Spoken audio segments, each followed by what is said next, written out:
नमस्कार प्रिय दर्शकों, तो लाए हैं आपके लिए हिमाचल की दिन भर की ताज़ा खबरें। तो इससे पहले खबरों को विस्तार से जाने निवेदन रहेगा, कृपया चैनल को जरूर सब्सक्राइब करें। तो पेश है आज दिन भर के मुख्य समाचार।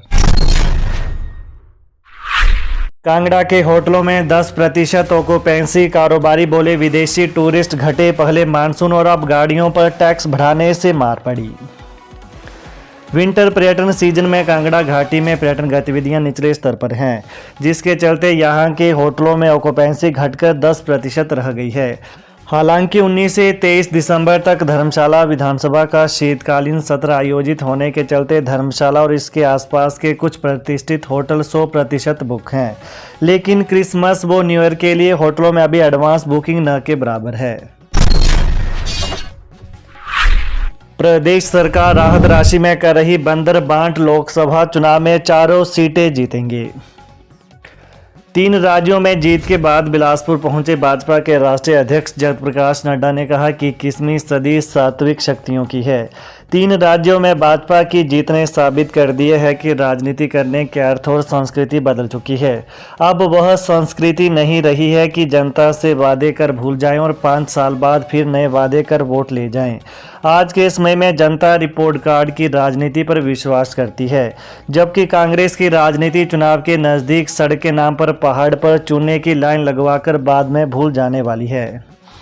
वहीं उनके स्वागत में हुए अभिनंदन समारोह में नड्डा ने कहा कि कांग्रेस सरकार के कार्यकाल में किसी भी काम के पूरा नहीं होने की गारंटी पक्की है। कांग्रेस सरकार राहत राशि में बंदर बांट कर रही है। दावा किया गया कि लोकसभा चुनाव में भाजपा प्रदेश की चारों सीटें जीतेगी। उन्होंने कार्यकर्ताओं से चुनाव के लिए कमर कसने को भी कहा। हिमाचल में जनता 68 इंग्लिश मीडियम स्कूल ढूंढ रही है। 5 लाख युवा नौकरी और लोग 300 यूनिट मुफ्त बिजली का इंतजार कर रहे हैं। वहीं नड्डा ने कहा कि अभी तक महिलाओं को 1500 रुपए नहीं मिले हैं। मोबाइल स्वास्थ्य वैन का भी इंतजार है। पशुपालकों से गोबर और दूध खरीदने का वादा भी पूरा नहीं हुआ है। आपदा में केंद्र सरकार ने हिमाचल को कुल 3,378 करोड़ रुपए दिए। 2 दिन पहले 633 करोड़ रुपए और दिए हैं। उन्होंने कहा कि प्रदेश सरकार अपने पराये का भेदभाव बंद करे और जो राशि केंद्र सरकार से मिली है पहले उसे खर्च करो, इसके बाद केंद्र और भी राशि जारी करेगी। मुख्यमंत्री सुखविंदर सिंह सुक्खू बोले जनवरी में हिमाचल आएंगे दुबई के निवेशक। मुख्यमंत्री सुखविंदर सिंह सुक्खू ने कहा कि हमारी सरकार ने हिमाचल प्रदेश को 2027 तक आत्मनिर्भर बनाने की परिकल्पना की है।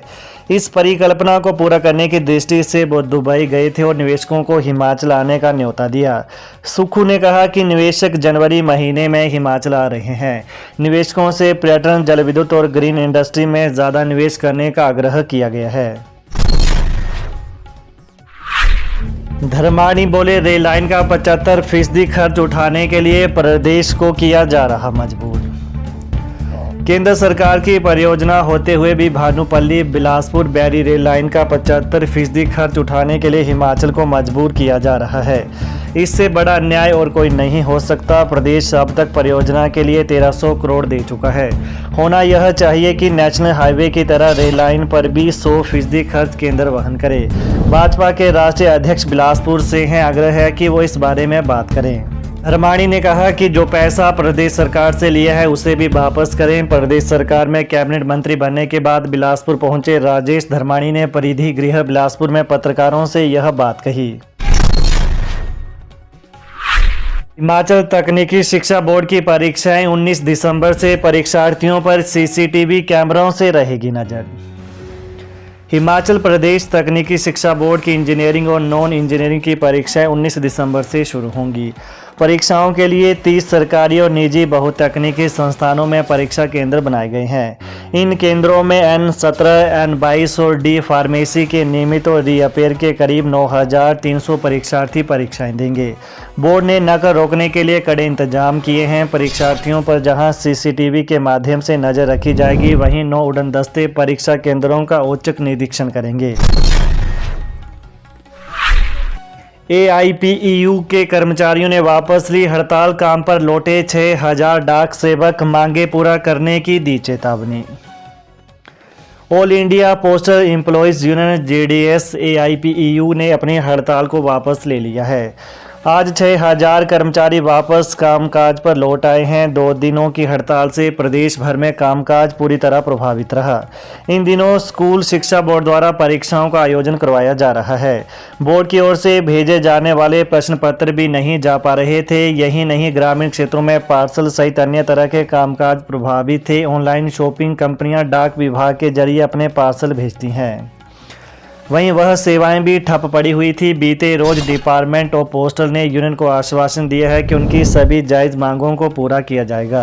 वहीं एसोसिएशन ने आश्वासन के बाद अपनी हड़ताल को वापस ले लिया है। साथ ही चेतावनी दी है कि तय समय के भीतर उनकी मांगों को पूरा नहीं किया जाता तो वे आने वाले दिनों में अपने आंदोलन को तेज करेंगे। आने वाले दिनों में अनिश्चितकालीन हड़ताल पर जाएंगे।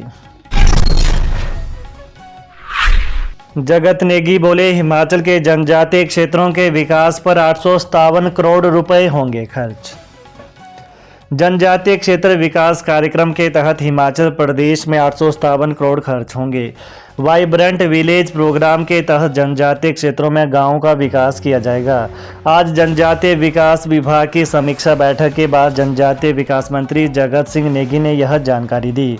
उन्होंने बताया कि प्रदेश में 4 एकलव्य मॉडल आवासीय स्कूल प्रदेश के जनजातीय विद्यार्थियों को निःशुल्क शिक्षा प्रदान कर रहे हैं। सांसद सुरेश कश्यप बोले, कांग्रेस को नहीं दिखता सच, झूठ के सहारे खुश। भाजपा के पूर्व प्रदेश अध्यक्ष एवं सांसद सुरेश कश्यप ने कहा कि कांग्रेस को सच नहीं दिखता है और यह झूठ के सहारे खुश हैं। सच तो यह है कि केंद्र सरकार ने हिमाचल प्रदेश के लिए कोई कमी नहीं छोड़ी है और झूठ यह है कि कांग्रेस ने केंद्र के दुष्प्रचार में किसी भी प्रकार की कमी नहीं छोड़ी है। आज सुरेश कश्यप ने कहा कि केंद्र से विभिन्न योजनाओं के अंतर्गत हिमाचल प्रदेश को सरकार बनने के बाद 1 वर्ष के अंतराल में 3,378 करोड़ रुपए प्राप्त हुए हैं। यह कोई छोटी मोटी राशि नहीं है। एचआरटीसी पेंशनर्स ने सरकार के खिलाफ खोला मोर्चा। शीतकालीन सत्र के दौरान करेंगे विधानसभा का घेराव। एचआरटीसी पेंशनर्स कल्याण संगठन ने सरकार के खिलाफ मोर्चा खोल दिया है। संगठन का कहना है कि एचआरटीसी पेंशनर्स की 600 करोड़ की देनदारियां हैं, जिनको लेकर लंबे समय से मांग उठाई जा रही है, लेकिन सरकार ने अनसुना किया है। ऐसे में 21 दिसंबर को पेंशनर कल्याण संगठन धर्मशाला में शीतकालीन सत्र के दौरान विधानसभा का घेराव करेंगे। वहीं पथ परिवहन निगम पेंशनर्स कल्याण संगठन के विधि सलाहकार राजेंद्र ठाकुर ने कहा कि हिमाचल पथ परिवहन निगम के पेंशनर्स के लिए पेंशन का स्थायी समाधान किया जाए ताकि सभी को हर माह की पहली तारीख को पेंशन मिले। उन्होंने कहा कि पेंशन के सभी प्रकार के लाभ एवं लंबी तेरर का प्रदेश सरकार के पेंशनरों के बराबर एक मुश्त भुगतान किया जाए एवं अन्य सरकारी एवं अर्ध सरकारी पेंशनरों के अनुरूप भुगतान किया जाए। तो ये हैं दिन भर की प्रमुख खबरें। तो प्रदेश की ताज़ा खबरों को जानने के लिए कृपया चैनल को अभी सब्सक्राइब कर लें। धन्यवाद। जय हिंद, जय हिमाचल।